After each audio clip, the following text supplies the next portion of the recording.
Goodbye. Hello, Heisman. 20, 25, 30, 35, 40, 45, 50, 45. There goes Davis. Oh, my God. Davis is going to run it all the way back. Auburn's going to win the football game. I give it back now to the 30. They're down to the 20.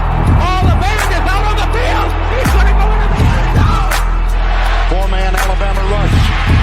Got him. No, they didn't. Oh, my gracious. Yep. How about that?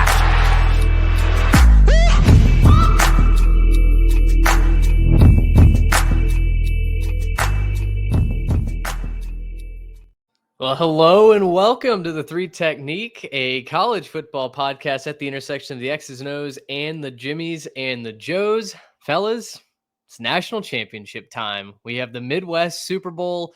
As number 8 Ohio State takes on number 7 Notre Dame down in Atlanta to crown a champion of college football. Apparently, Notre Dame is worried about saving Ryan Day's job, amongst other things. We'll talk about that. Also, Ryan Day should be worried about saving his job, very possibly. As we, again, welcome you into this preview. Ohio State, Notre Dame. One of those teams we expected to be here in the national championship. One of them, maybe not. Certainly not after their week 2 debacle against Northern Illinois. But guys, I think this national championship represents the direction that college football is headed. And we'll talk about whether or not the power gap is expanding or shrinking, if maybe the power programs are sneaking out of the SEC and going up to the Midwest. But I think this is a celebration for the sport of college football. That's certainly how I see it. And I'm curious to get your thoughts on it as well here tonight. Well, it's certainly two teams that we can't even remotely possibly debate that they didn't earn the national title this year. The gauntlet that they both ran through, having to win 4 games against the best teams in the country. Whoever ultimately wins this game will have won 4 games. Back to back. So it's two teams that I'd say, after the week 2 debacle, Mitch, you said Notre Dame, we didn't think would be here. I'll raise my hand and say I didn't think Ohio State would be here after their week 14 debacle against Michigan in Columbus. So I picked against them in the first 2 rounds. I thought that Tennessee would get them in Columbus. I thought that they'd succumb to the Oregon Ducks, but here they are, and they've just been an ultimate force since that loss to Michigan. So it's two teams that have earned their way here, and I don't think it's an accident that an expanded playoff has given us what is an 8 versus 7 matchup. Is that what their seeds are? Yep. An 8 versus 7 matchup, teams that wouldn't even be remotely considered for a 14 playoff under the previous format are way outside of the scope for the BCS era.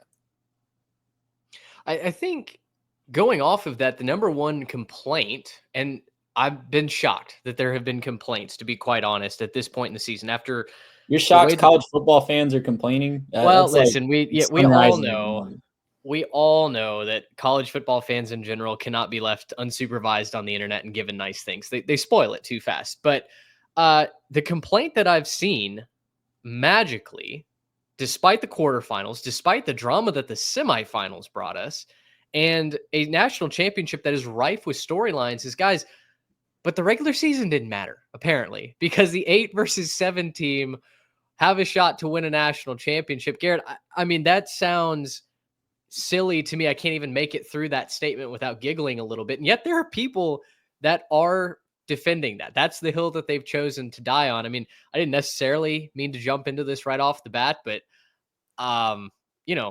I guess some people just really don't care to be happy. It's almost as if college football fans don't like college football and we don't want to watch more games and actually see some drama where a team that maybe is a really good team just had a bad week. I think if I've learned anything from this season, it's that the best team in the country can have an abysmal week and still be the best team in the country, right? We've seen, Trey, you mentioned it, NIU, and then also Ohio State with Michigan. Those are 2 very bad weeks for those teams, but they've proven that they're the best team in the country, and we've kind of known that, I think, for a long time, but it's just nice that now the best team in the country gets a chance to redeem themselves if they have a bad week, right? Take last year even, Georgia has a bad week in the SEC championship game, only loses by 3, and then they're just out of the playoff. Well, if that Georgia team made the playoff as the 5 or 6 seed last year, I'm going to tell you what, they probably would have won the whole dang thing, because that was a very good Georgia football team last year. And you can go back and look at examples of this for as long as you want to. It's very rare that you get a team that just runs the entire season undefeated and looks like the best team every single week. So, unfortunately for the non-college football fans that pretend that they like college football, we got more games. We get to prove who's the best team. And now we're sitting here on the cusp of a game that I think all of us are really excited for, a matchup that's both a little unexpected, but also makes total sense. And you kind of match up these two teams. It's going to be an insanely fun game to watch because they just match up so well against each other that at this point, I thought that I just knew the answer right off the bat. Right now, I think there's a lot to talk about with these two teams. Ohio State ranked number 1 in SP Plus. Trey, you're a disciple of that statistical model. Notre Dame ranked 5th in the nation as well. Ohio State 13-2, Notre Dame 14-1. Yeah, the notion that a team is going to run the table and go 16-0, I think seems pretty far-fetched. So overall, I think we on the side of the expansionists get to have our cake and eat it too, where we had a tremendous time covering the regular season. We got to have more fan bases involved all the way to the end. And still, we have a system in place now where statistically, two of the best teams, two of the most complete teams make it to the end and get to play for a national championship. So and see that end real quick, Mitch, if I may. We see it in our numbers too, that Sure. way more people have been interested throughout this playoff and way more people were interested in November than the first 2 seasons that we did this show. It is way up. Engagement on social media, downloads of the episodes, views, it's all up because people are paying attention because their teams were in it for longer. And it's more exciting content that people are really enjoying consuming. Yeah, here. Shameless plug. Download the Yep. show. Subscribe if you aren't already. We, as Trey alluded to, we've got a bunch of new Jimmies and Joes that have joined all throughout the year. It's been fun to engage with a lot of you guys, specifically over on Twitter, Instagram as well, and in the YouTube comments. So add 3 Tech Pod. If you're new, if you're finding us for the first time, welcome. Glad to have you a part of the Jimmies and Joes. Just hit subscribe and leave us a rating or a review on Apple and Spotify, wherever you get those podcast episodes. It means a lot. It's helps us continue to grow the show as we head into year 4. But guys, we've got a full preview for this game tonight. Offense, defense, coordinators, X's and O's. But I've also got some questions with which I think we can frame this discussion. And for me, the first question that jumps off the page is who is under more pressure to win this game? Ohio State, that story has written itself all year long. And boy, we threw another log in the fire when Ryan Day lost to Michigan once again. So many people, including myself, took them out of the running for this national championship game because of how poor they looked against Michigan. And yet somehow they were able to turn the battleship around. They've been dominant through their postseason run, smoking Tennessee. They just got done beating Texas in a close fashion, but also it felt like the entire time that Ohio State really had control of that football game. And now they come in, despite being the 8 seed behind Notre Dame, they're an 8-point favorite as we record this game. So there's that pressure that Ryan Day has. He's made it all the way to the summit once again. He's a big favorite in a national championship game. On the other side, though, Marcus Freeman coming into this year was also under a lot of pressure, right? I mean, he was kind of known as a choke artist, maybe not necessarily in the big games, but there's always that game like the Northern Illinois loss, like the Marshall loss, that's just kind of waiting to jump up and bite him. And yet Notre Dame, I believe now has beaten 7 or 8 straight ranked opponents in this run to the national championship game. But the other thing with Notre Dame to consider is we've seen this before, right? Notre Dame has a hard time putting together sustained success in modern college football. So Trey, start with you. Would you rather be in Ryan Day's shoes or in Marcus Freeman's shoes? I think if you're talking about just who has a better chance to take home a national championship trophy on Monday night, I think I'd rather be in Ryan Day's shoes. But from a pressure standpoint, you'd certainly rather be Marcus Freeman. He's playing with house money right now. No one expected him to be in the national championship game other than the most diehard Notre Dame fans maybe at the beginning of this year. And he's really in the beginning stages of building this program at Notre Dame. This is an all-in year for Ohio State. It was a championship or bust year from the very beginning. There's still that pressure on the back of Ryan Day, and he has the roster to do it. No, by every measurable metric, he has the roster to get this done. He should on paper get it done on Monday night. But from a pressure and just playing from house money standpoint and thinking about optimism from the future standpoint, you love where Marcus Freeman's at. As long as he doesn't get just the doors blown off of him on Monday night, then all signs, all stocks are going to be pointing up for the Notre Dame Fighting Irish for the next few years under his leadership. But I would rather be Ryan Day if we're just talking about winning on Monday night. I think fewer things have to go right for him to get things done, and almost everything has to go right for Marcus Freeman to get it done on Monday night. Garrett, do you share that view that basically Marcus Freeman, like, he can do no wrong in this situation except, maybe getting blown out? I think it's a little bit nuanced. I think in terms of people, Ryan Day certainly has way more pressure on him than Marcus Freeman. I mean, the fact that people are even entertaining the conversation about this man's job at Ohio State if he doesn't win this game, I think shows you that he's under way more pressure, right? There's nothing that Marcus Freeman is going to do on Monday night that is going to affect his job at Notre Dame. There's nothing that he's going to do besides possibly get him a massive extension and a statue built or something like that if he ends up going in there and winning it, right? Like, that's about the only thing he could do that affects his legacy at Notre Dame. I do think, however, Notre Dame as a program has more pressure on them because I just don't think that, like, if Ryan Day, let's say that everything goes wrong, Ohio State gets smoked, right? They get beat, by 50, and they fire Ryan Day. Ohio State's going to be one of the best teams in the country next year because they're going to go hire a great head coach and they're going to get guys in the transfer portal and they're going to recruit well. Like, this is just something that Ohio State does year in and year out. Notre Dame is similar, but I think they have another level to reach as a program to be one of those national year in and year out powerhouses. They're always good, right? But I think a lot of times people just overlook Notre Dame because they don't really play in a conference. They don't play that many good teams on the schedule. There's a couple, but, mostly it's a cupcake walk. They always kind of just go 10-2. We'll see in a New Year's Six game is what Notre Dame sort of feels like. But they have the ability not just to win a title, right? Winning a title would be huge there, but then cement themselves as one of those programs that's always at that top, like 2 or 3 programs you got to talk about, where instead of us saying for the past several years, oh, it's like Bama or Georgia or Ohio State or whatever, we start saying things like Georgia, Ohio State, Notre Dame, and they're in that conversation as being one of those perennial contenders as opposed to just a perennial, you're pretty good type of team. So while, obviously Marcus Freeman, nothing's going to really affect his career here. And if I'm Ryan Day, I'm probably sleeping like 1 or 2 hours a night this week with how nervous I probably am for this game. I think, overall, Ohio State's program isn't under nearly as much strain as Notre Dame's is for this one.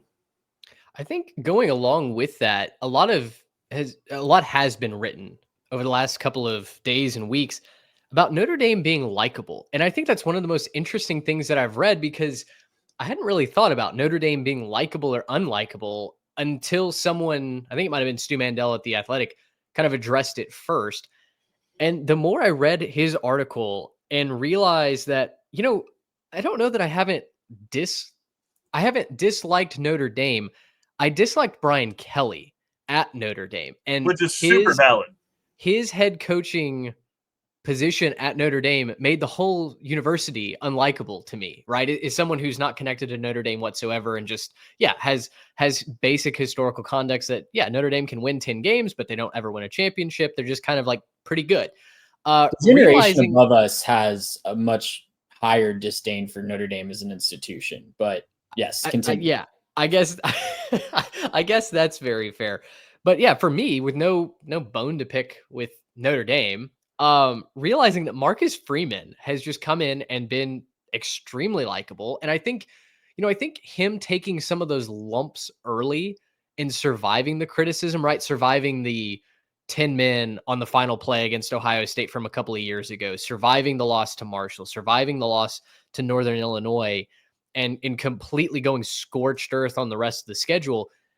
And all while doing it, like leading from the front, right? Not throwing his guys under the bus, but staying disciplined and keeping that familial unit together. I'm not saying I'm rooting for Notre Dame. I'm not really rooting for either team, but I'm certainly not rooting against Notre Dame. And that's not where I feel like the rest of the country was the last time that the Fighting Irish did this against Alabama, Yeah, Marcus Freeman's extremely likable. He number one, he's very good looking. I'm fine with that, but he's just a very Just good get that out looking. in the open. Let's just put it out there. He is very good looking. And when you're saying whose shoes you'd rather be in, I'm like, I'd rather be Marcus Freeman. Are you kidding me? He's handsome. But no, I mean, like, he's a likable guy. Everyone seems to like him. I don't know if you get the same ads on YouTube that I get, but apparently his players don't even think about him as like a coach. He's more like a player the way he talks and preps with them. I don't know if you guys get that Roback ad, but that's the one that I keep getting over and over again. But no, he's just a likable guy. He's a good dude. I think he's kind of easy to cheer for. But really, that's kind of the interesting thing. I think Ohio State's a little bit that way too this year for me. A lot of their players just seem really like gracious and really just excited to be in the position they're in. I know Ryan Day's a little bit of a split figure sometimes, but a lot of the players on both sides are really easy to root for. There's not a whole lot of enemies or like villains on the field, I think, that are going to be taking the field this week. And I'm kind of excited about that because I think either way this one goes, I'm going to feel happy about the result. I'm going to feel happy for whichever team ends up winning.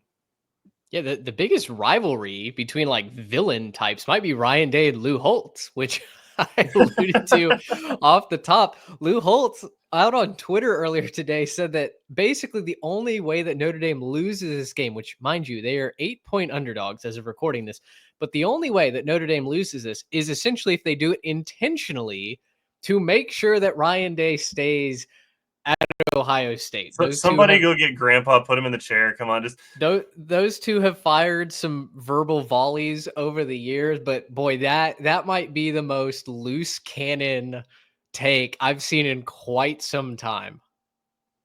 Was he wearing like a judge's robe when he said that, or like was he like? Was it one of those old like you remember on ESPN when he get out there try to like go with the court and Reese Davis? Oh yeah. Yeah, was it one of those situations where he's like, I want to find out where Ryan Day is because we should lose so he can keep his job. I'm like, okay, that's a take, man. Who wants to lose a championship game so the other guy keeps his job? I don't know. Well, he's the living embodiment of the "Okay, Grandma, let's get you to bed" meme, right? Yeah. That was who gave Grandpa his Walker back? I thought we took his passwords away on this. What are we? How did he get here? Wait, he's still driving? What are we doing? Someone Grandpa take it, should not be driving. Back to the breakdown, and listen, the average Notre Dame fan, guys. Hope Lou Holtz is doing well. Trey taking his shots there. We talked about who's under more pressure in this game, but who do you trust more in this game? Ohio State seemingly has the advantage, right? And Ohio State is healthier. They're probably faster, more talented than Notre Dame. But talent only gets you so far. I mean, if talent was the metric, then I don't know, Georgia or Ohio State or I'm sorry, Oregon or maybe even Alabama should have won this thing by now, right? But instead, you've got Ohio State, who has built a roster over these last several years, and Notre Dame that has finally found a way to rise to that upper echelon of college football. And a lot of it, I think, has to do with the coaching staff, knowing their players, building the right scheme. So in 4 quarters, which coaching staff do you actually trust more? It's a tough question because it's 2 coaching staffs and 2 programs that have kind of been known for having all the resources, but coming up short in modern history. Ohio State's obviously gotten to the mountaintop a couple times this millennium, but Notre Dame especially famously hasn't been on top of college football since the late 80s. So it's a couple of programs that are used to being big names, but not actually getting it done on the biggest stage of the sport. But for me, you have to trust Ohio State more. I know Ryan Day's record against Michigan. I know when it's in that big pressure spot, he's folded the last few years, but against everybody else, he's been rock solid. We all know the stats. We all know the narratives on that. So I won't rehash them here, but you have to trust the team that's been hanging around the championship level for a long, sustained time. In all types of sports, I'm way more likely to trust the team that's been hanging around and just hasn't quite gotten over the hump yet versus the team that's a newcomer in this spot. Notre Dame at this stage in their program, rebuilding it under Marcus Freeman, is a newcomer in this spot. This is the first time that they've really competed for a playoff spot in recent years. They've made it to the mountaintop. They're right there on the cusp, but Ohio State's been in these spots before under Ryan Day, and I tend to trust the team that's been there at least before a little bit more. I think I'm kind of with you, Trey. I think that I trust Ohio State because I know that they're there, that the moment's not going to be too big. They know what it's like to be at the top and competing in those big situations. If I'm just talking on the field trust, I think I trust Notre Dame to play their game the most. Ohio State's been a little bit up and down for me in terms of performance. They looked fantastic against Tennessee, fantastic against Oregon. Obviously, I mean, blew the doors off of Oregon. But then against Texas, Texas gave them something that was a problem for their offense, right? There was something about the Texas defense and what they did, what they presented to them that slowed down their best players. And I think when you look at that and you look at kind of, okay, they do have the couple of losses to Oregon and to Michigan. There have been moments where Ohio State's kind of disappeared. They're by far the I think the better team on paper in terms of what you would expect them to do, what you would expect out of this game when you match everything up. But the Notre Dame defense, I think, has a opportunity to make them just as comfortable as Texas is. I think if one team's no showing this week, it's Ohio State. And that might be a freezing cold take, but I think if there's one team that you're going to tell me won't be able to implement their game plan the way they have so far, I would trust that Notre Dame is going to find a way to run the football, use their leverages, right? Find a way to just grind it and get it home, and then play solid defense, as opposed to maybe Ohio State completely shutting down the Notre Dame run and going out there and blitzing them through the air. I think that would surprise me more if Ohio State just ran their offense roughshod over Notre Dame, as opposed to something happening where Notre Dame comes out defensively and looks really solid. So I think I trust just Notre Dame to be consistent and keep showing up the way they have been. That doesn't mean I think they're the better team. I just think I trust them more to be who they've been so far, as opposed to Ohio State. I think when I look at this, I've got two questions that ultimately stand out. Number one, what level of physicality are we going to get from Notre Dame? If you look at the Georgia game, Fighting Irish looked like they could hang with the most physical team in the country. And listen, that's not the Georgia Bulldogs. We have ragged on Georgia all year about how their offensive line was not that good. And Notre Dame exposed that, right? With more speed, I think, than physicality. Because then when you turned around and you look at the first half of the Penn State game, I texted you guys. I was shocked at how badly Notre Dame was getting blown off the ball, especially their defensive line. And, down Riley Mills and certainly a banged up Notre Dame defense at times this year. But they were able to correct the script in the second half, and they were able to outmuscle Penn State and harass Drew Aller and find a way to get to the quarterback. I think if it takes Notre Dame until the second half to get all of that done, Ohio State's offense is infinitely more explosive than Penn State's, right? So I think by that point, it's too late. But if Notre Dame can get off to a quick start defensively, and Garrett, like you're saying, limit what Ohio State is able to do schematically, especially getting the ball outside of the perimeter to their wide receivers, then I think that's how we get a game. The second question I have is who's going to take care of the football in this one? Ohio State and Notre Dame have both turned the ball over 15 times. Ohio State has turned it over multiple times in 5 games, which is more than Notre Dame has done. But we also saw Riley Leonard throw a couple of really bad interceptions against Penn State. He looked rattled, right? The X factor for me as far as turnovers goes, then I look at the defense, and Notre Dame's defense forces turnovers like an NFL team. They forced 32 turnovers this year, while Ohio State has just forced, 19 total. So they're +4 in the turnover margin. Notre Dame is +17. That's 5th in the country. So if I trust Notre Dame's defense to go ahead and stifle Ohio State, what like we saw Texas do that to the Buckeyes, then that's how I think you can talk yourself into a Notre Dame national championship pick. Yeah, it's going to have to be on the back of the defense. And I'm wondering, too, if Texas kind of gave Notre Dame a blueprint of how to slow down those wide receivers and how to bait Will Howard into some iffy throws, right? Because even the throws Will Howard was making in the first part of that Texas game, it was like, whoa, if you were off by a couple inches, that's going back the other way for 6. Made you nervous. It was making you nervous. He found the soft spots in the zone, and they obviously saw something on film with what Texas was trying to do, but it was skirting by on the skin of his teeth on some of those throws. So I'm wondering if that gave Notre Dame a blueprint, because it's a talented secondary. We've seen it all year. receivers, this is going to be the matchup of the game for me. Those receivers trying to get separation from that secondary, because we've seen every other receiving core that Notre Dame's faced this year has struggled mightily to get separation. Even the good guy, even the elite guys that Texas has, I know they were hobbled at points in that game, but the elite guys that Texas has were struggling to get separation in that game. Georgia's athletes were struggling other than a few big plays. It's going to be a big time matchup to see if that Notre Dame secondary can hold up against this basically NFL wide receiver core that Ohio State has, or maybe bait Will Howard into a couple throws. I know that the schemes are very different. Texas loves to drop into that too deep zone. Notre Dame loves to man up a little bit more. They love to move those safeties around. So it'd be interesting to see if Notre Dame sticks to that, tries to man up with these guys, or if they try to play a little bit more like Texas did, bait Will Howard into some difficult throws and maybe trick him a couple times. Yeah, Trey, that's probably the matchup I'm most excited about, is just what's happening in the secondary, because you blew it out the water. It's man versus man. It's just going to be mano a mano, right? It's just, can Ohio State's dogs get it done against Notre Dame's dogs? Like, can they get it done? It's going to be so much fun to watch. It's going to be like those camp reps that you see where it's just two guys absolutely fighting it out to try to figure out if they can get open. It's going to be some tight coverage. I hope, and I don't have a lot of confidence in this, but I really hope the refs just kind of let them play a little bit and say, like, hey, if it's a little bit of ticky-tack contact, we're not going to be too much with it. But,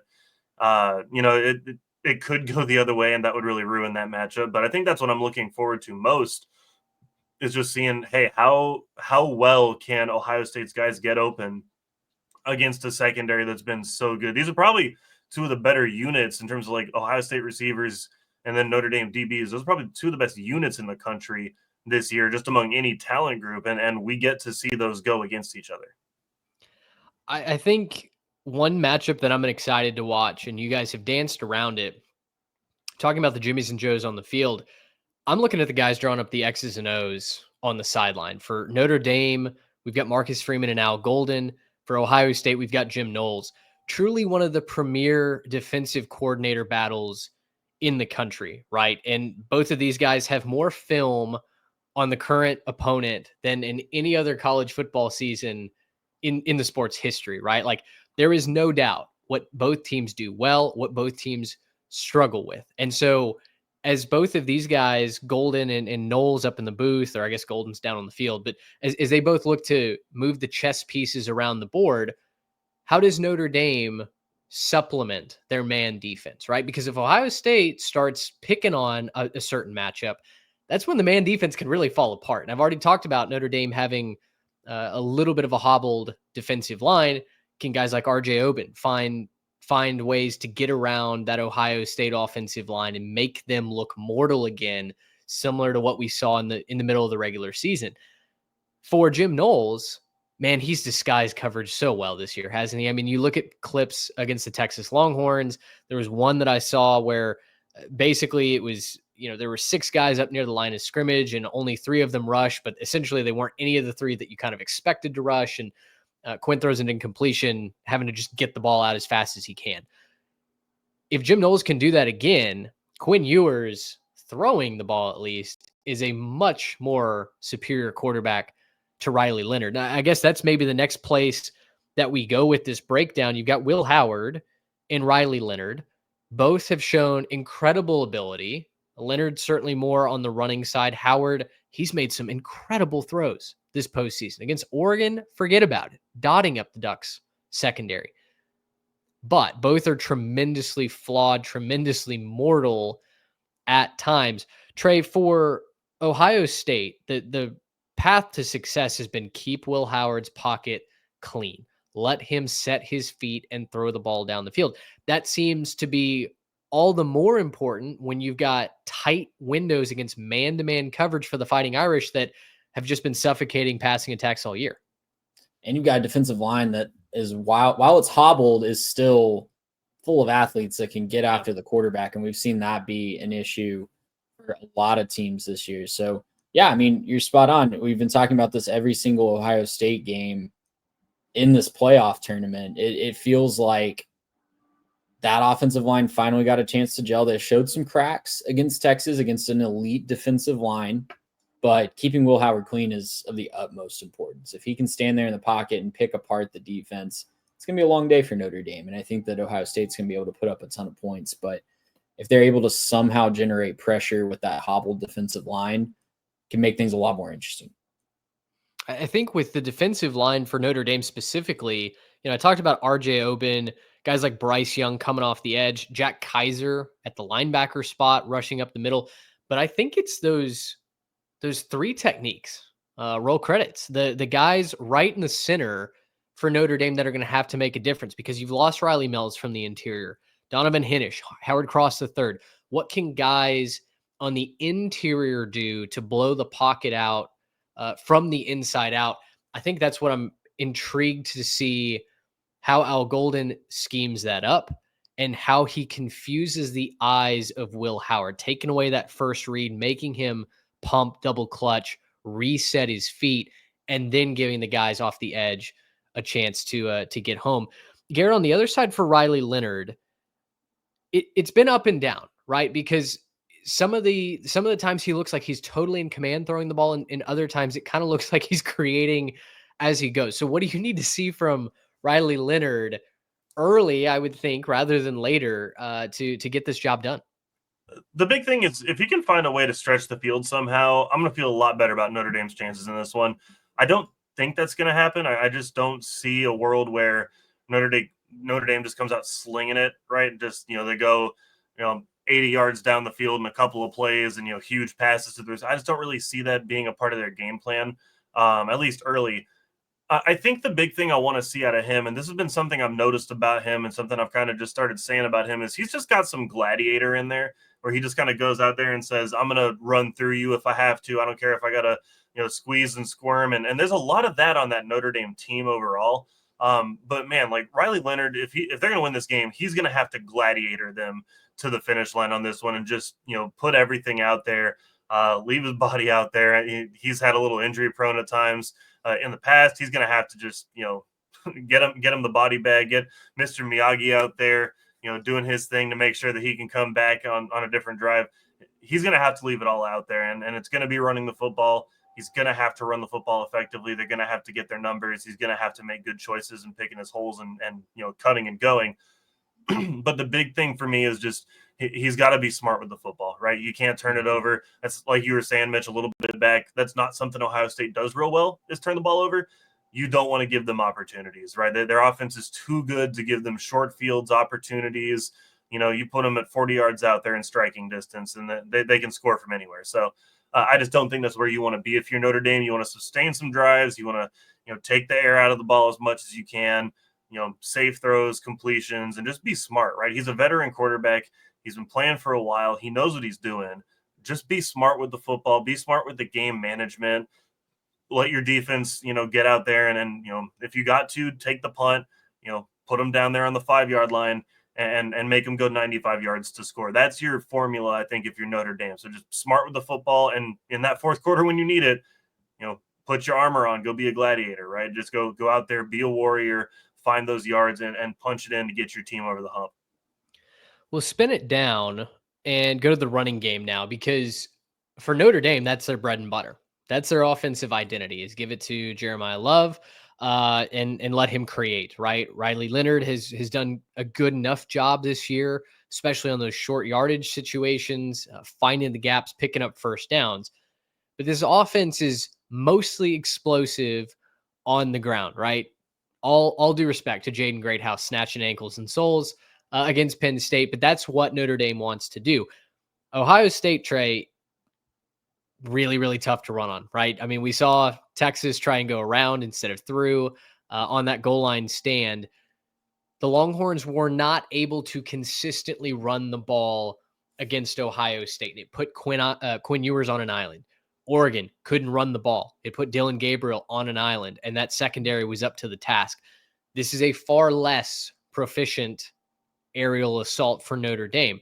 So what does Notre Dame have to do, or is there anything that they can do to scheme around this run defense for Ohio State, find some sort of balance, and find some sort of explosive threat? I think you got to look at Greathouse. I think he had the big play in the previous game in the Orange Bowl but I really think you got to use a little bit of misdirection and get Ohio State uncomfortable, because when they can just tee off on your plays, like on the goal line situations, like on the 3rd and 4th and short situations, they're unstoppable. You're not going to get those yards consistently against this defense. Guys, they've held 6 power conference opponents under 100 yards rushing this year, including their last 2 in the college football playoff. They didn't even let Oregon break even when you factor in the sack yards. So it's a defense that really presents a tough matchup for Notre Dame. But all season long, we've seen Notre Dame get 3-4 yards exactly when they need it, right? It's not like they're busting off these huge runs, the big one against Indiana notwithstanding, but they're capable of some big plays, and Ohio State can give up big plays at sometimes. Michigan just kind of bludgeoned them to death, but there were a couple other teams, Oregon the first time, Iowa when they played them, got a couple of big runs against them. So it's not fully impossible, but this is a Notre Dame team that's done a really good job of getting the 3 and 4 yards and staying ahead of the chains. Maybe it doesn't need to be a focus on the big play. Maybe it needs to just be controlling the ball, setting yourself up for 3rd and 2, 3rd and 3, and figuring it out from there. Not running up the middle on 3rd and 2 and 3rd and 3, but setting yourself up for success by not having to play from behind the chains. Exactly the same thing I said in the Orange Bowl preview, but it really has been working for Notre Dame to a masterful level. It's really amazing to see it work time and time again. I think Mike Denbrock is certainly on the harder side of this equation, right? We talk about the defensive coordinators. Chip Kelly for Ohio State, yes, has to deal with the most efficient defense at defending the pass this year in Notre Dame, right? So that's its own challenge. But Mike Denbrock has to find a way to get his athletes in space and to somehow convince Jim Knowles that they're not doing the same thing over and over again, maybe just flipping the play, right? Just hitting R2 in that replay menu and going the other way. So how many points do you think they need? How many points do you think they need in this one to make it not to definitely guarantee a win, but for you to feel comfortable to say that they were in it in the 4th quarter? Is it 20? Is it 27? Is it 35? Boy, you are reading my mind. I think 20 to be in it. 27 to 30 to win, I think is what it's going to have to be, because even though I think Notre Dame's path to victory is a knife fight, right? Just sling mud all game. That's how they draw Ohio State into playing their game. You're still going to have to put up points, right? I mean, at the end of Notre Dame Penn State, it was a little bit of a shootout. So I don't know that in the 16th game of the season, with all this pressure and all the eyes of everybody on you, I don't know that we get another like 10-9 national championship, right? So I think 20 to stay in it and hold your head high, 27 to 30 to win. But they're an offense that doesn't need those big plays. So I pulled up the numbers because I was curious. In wins this year, Louisville, they scored 31 points.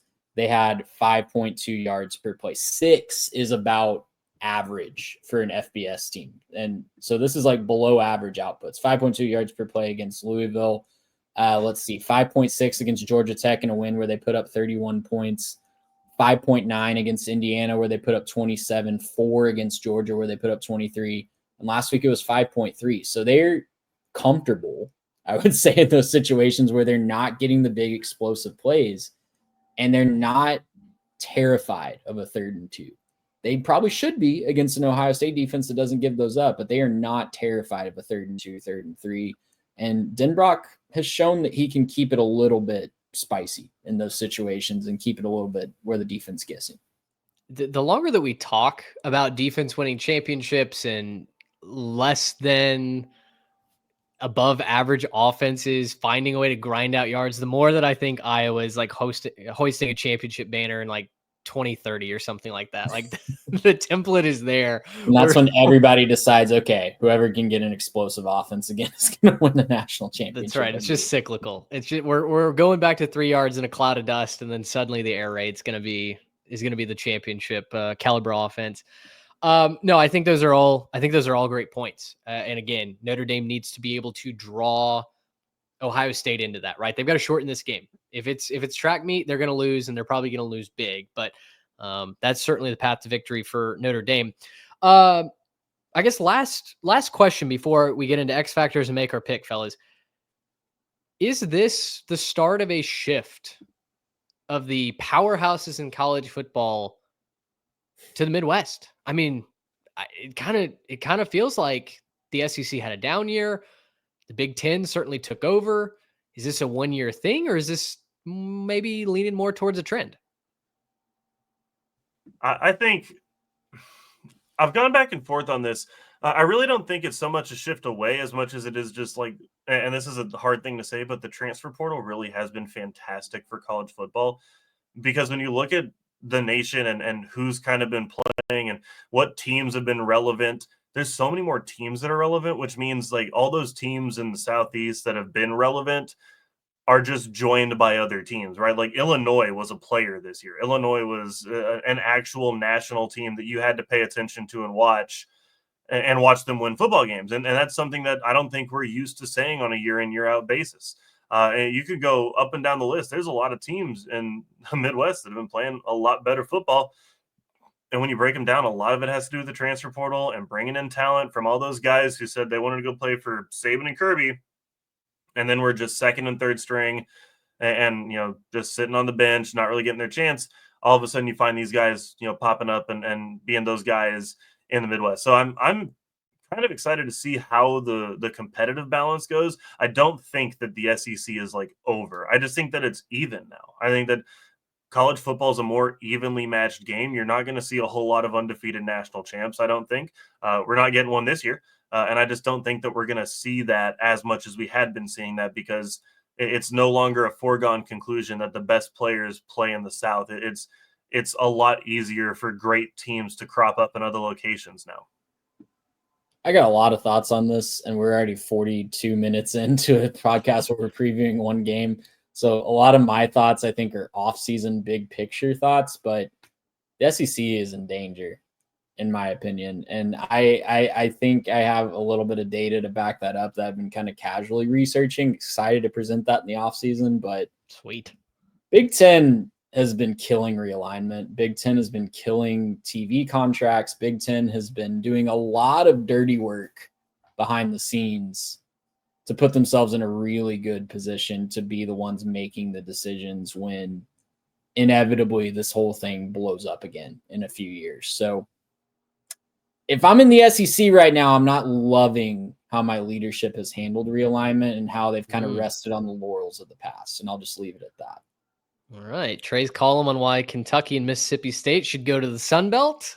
Stay tuned for the offseason. Like and subscribe to the podcast. All right, guys, let's get into X factors here. For Ohio State, it seems pretty simple given what we saw against Texas. I think number one starts with getting Jeremiah Smith the ball, right?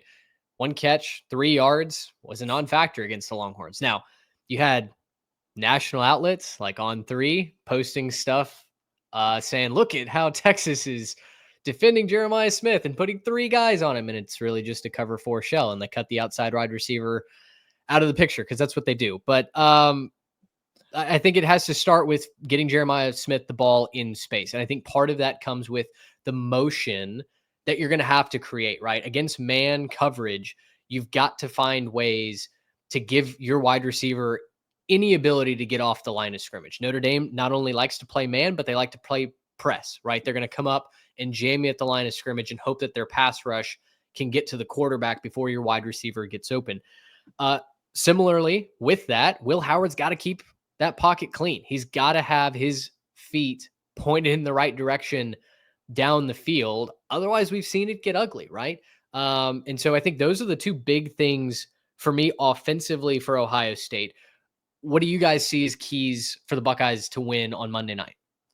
I think Jeremiah Smith does need to have a big bounce back game in this one, but I'm also looking at the tertiary and fourth options. I'm looking at Carnell Tate and I'm looking at G. Scott, because if Notre Dame's going to run a bunch of man, somewhere there's going to be somebody open. Somebody's going to be a step behind a third receiver. Notre Dame's not used to having to cover 3 receivers of the caliber that Ohio State has in man coverage, and they're just not used to having teams that have the depth that Ohio State does at the wide receiver position. So I'm looking at Carnell Tate. I'm looking at G. Scott, maybe getting some dirty yards, extending some drives when all the attention is on Smith and Ibuka. Yeah, I was actually going to go with Ibuka as the guy that's got to step up, because if you watch that first drive they had against Texas, Ibuka had like 3 or 4 catches on that drive where, and I think I haven't texted you all this, like Ibuka was running NFL level routes, getting open, understanding how to manipulate guys, settle into the soft spots, like all that. So he was looking fantastic. And I thought that was the for sure sign that, Ibuka was going for like 17 catches and 180 yards and stuff like that. And he was uncoverable that night. And I think he finished the game with like 5 catches total. Really just wasn't too much of a factor after that first drive. If Notre Dame is going to cover up Jeremiah Smith and do what they need to do there, it's going to be on Ibuka to be that guy. He's the leader in the room. He's the old man in the room, right? He's the guy who's been there.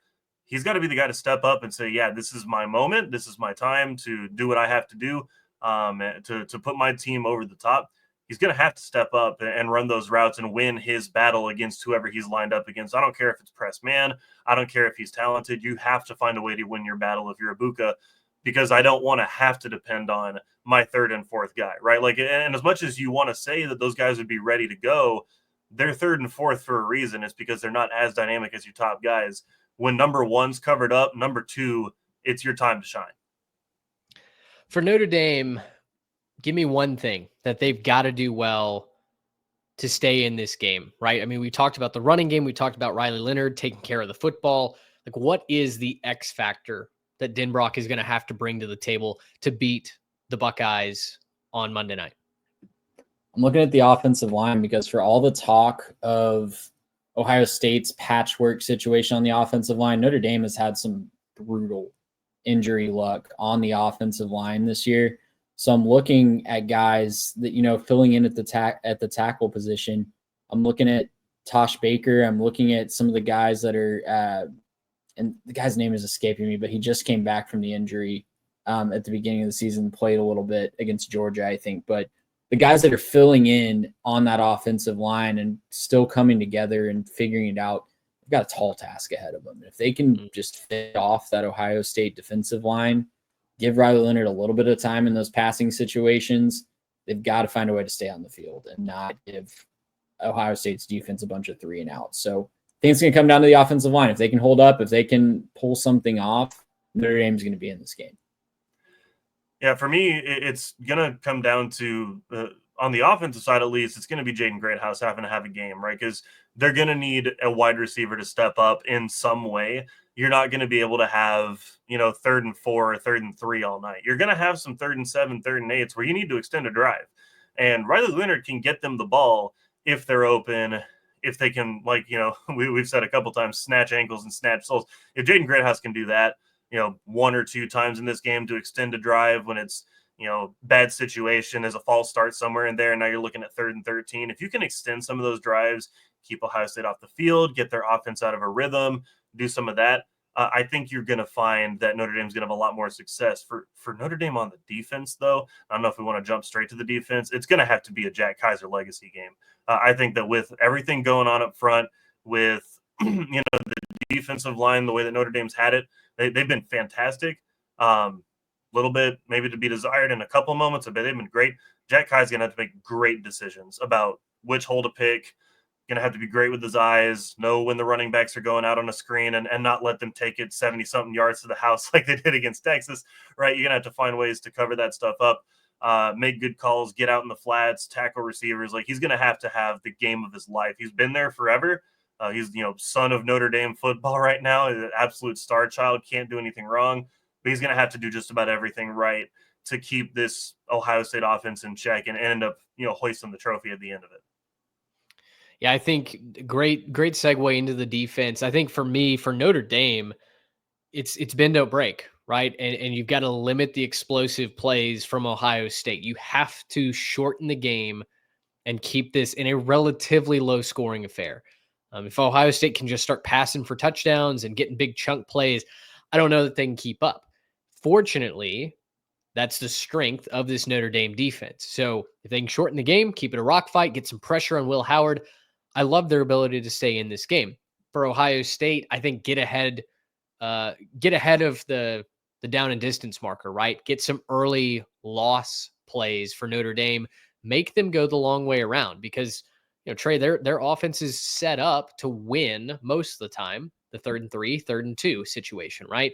Ohio State's defense is built to stop those offenses. And so as long as you're not allowing Riley Leonard to get any sort of rhythm, Jeremiah Love to break off any home run trots, I think I like the way that the Buckeyes come into this game. And I think it's why so many people are picking Ohio State to win this game.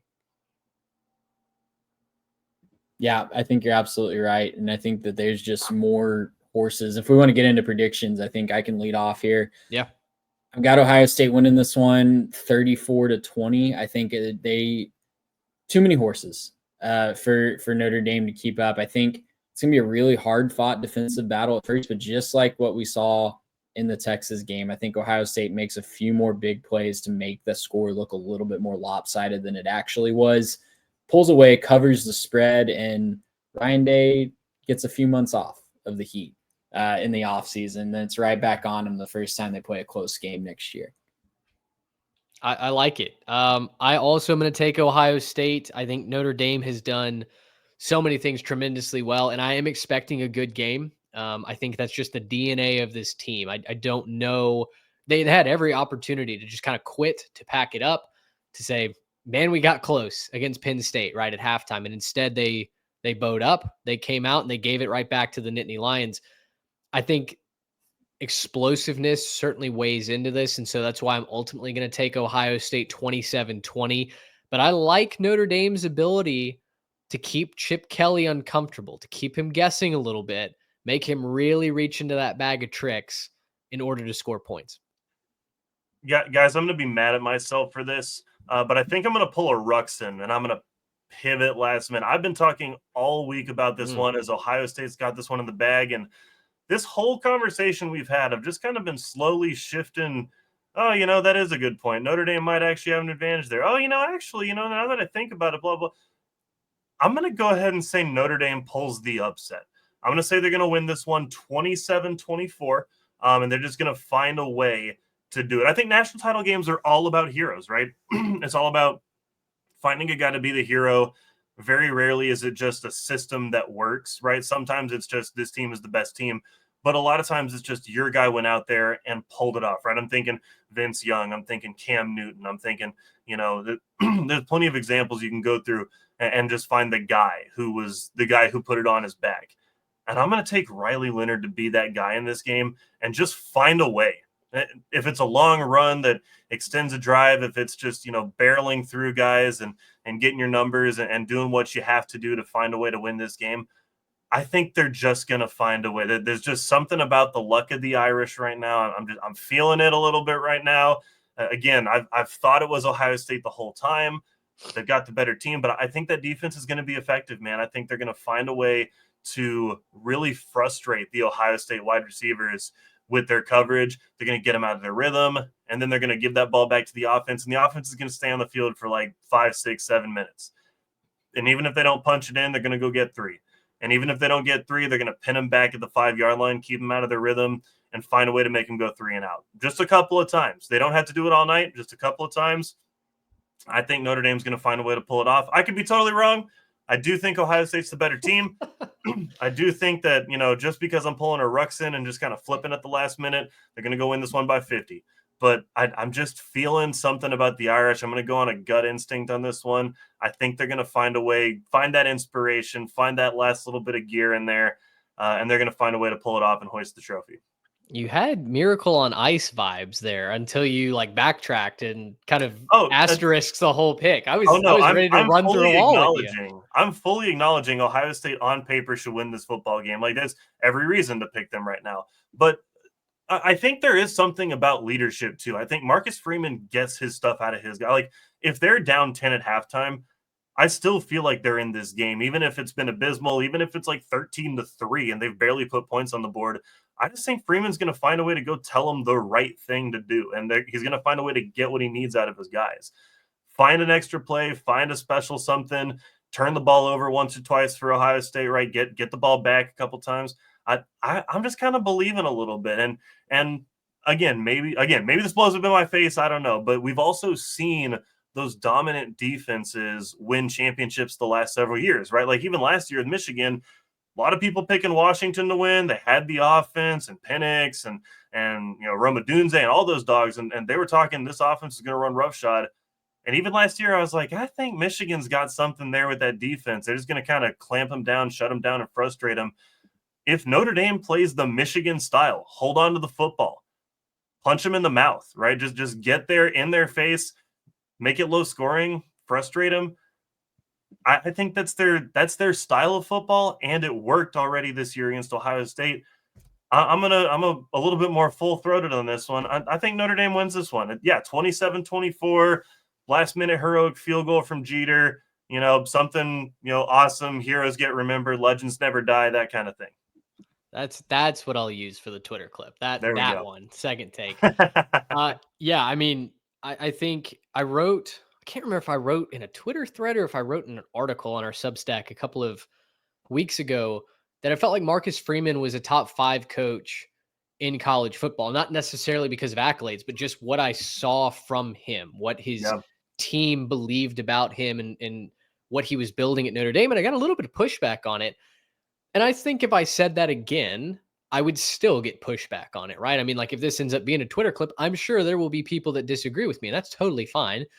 Usually I'm not an early adopter to things, just as a general life rule. But you know what? Call me an early adopter to Marcus Freeman being one of the top 5 coaches in college football. I think Ryan Day is one of those with, an asterisk, right? Unless he plays Michigan. But I think that if Marcus, regardless of whether or not Marcus Freeman wins this game, what I've seen him do this year, building that defense, getting the buy-in, overcoming adversity, sidestepping injuries, has been nothing short of miraculous for this Notre Dame team. And so, yeah, I absolutely believe that, Garrett, like you're saying, leadership matters. The culture inside the locker room matters on top of the talent that you have. And that's why Notre Dame is here. So I think that's absolutely valid. Well, and if it comes down to crunch time, right? If this is a tie game or a 3-point game or something like that late in the fourth, right? You're looking at the clock, you're Notre Dame, you're down 3, you got 6 minutes left. I just believe that, Marcus Freeman's a leader of men. He's got his guys in the right headspace. You can go back. I went back and saw this on Twitter this week where they were talking about the moment that he got announced and he came into the weight room and everyone was like hyped and jacked up for him and all that.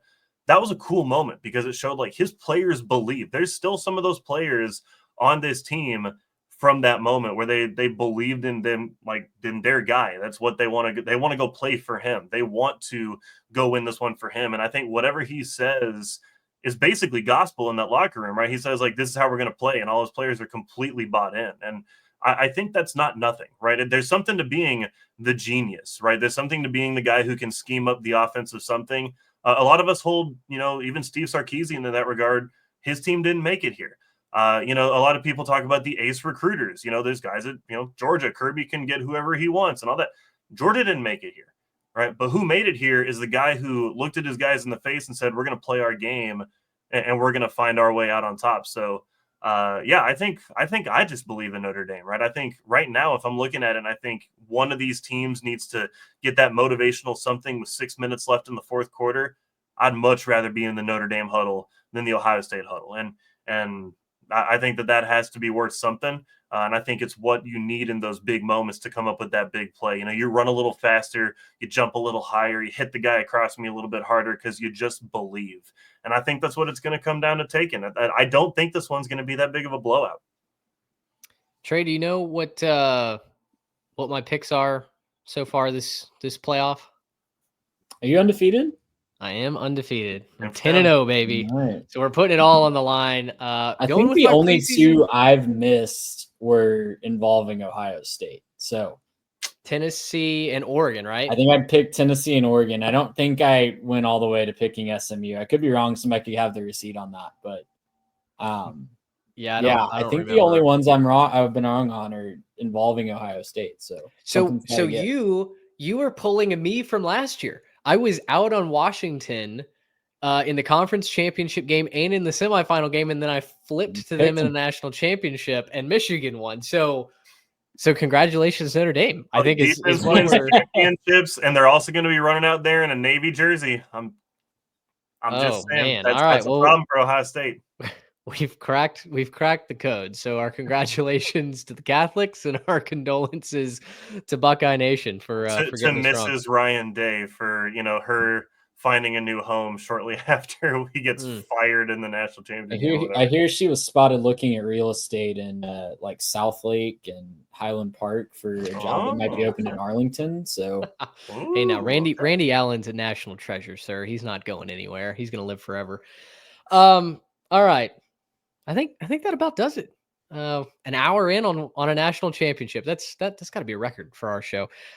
We appreciate you, the Jimmies and the Joes, for listening, for supporting, liking, sharing the show, throwing us in Twitter threads and whatnot. We just love interacting with you guys. So appreciate it if you've made it all the way to the show. We will be doing a national championship live show following the game. Thoughts and prayers to our work schedules on Tuesday morning. That's going to be tough, but we do it every year. We wrap up year 3. We'll kick off year 4 this next week.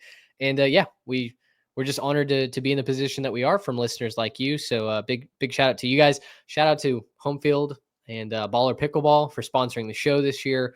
We'll keep that rolling into the new year. And just a lot more content coming up. So for Trey Reeves, for Garrett Turney, I'm Mitch Mason. Thanks so much for hanging out with us. We'll see you on Monday night. So long, everybody. Gracious him. How about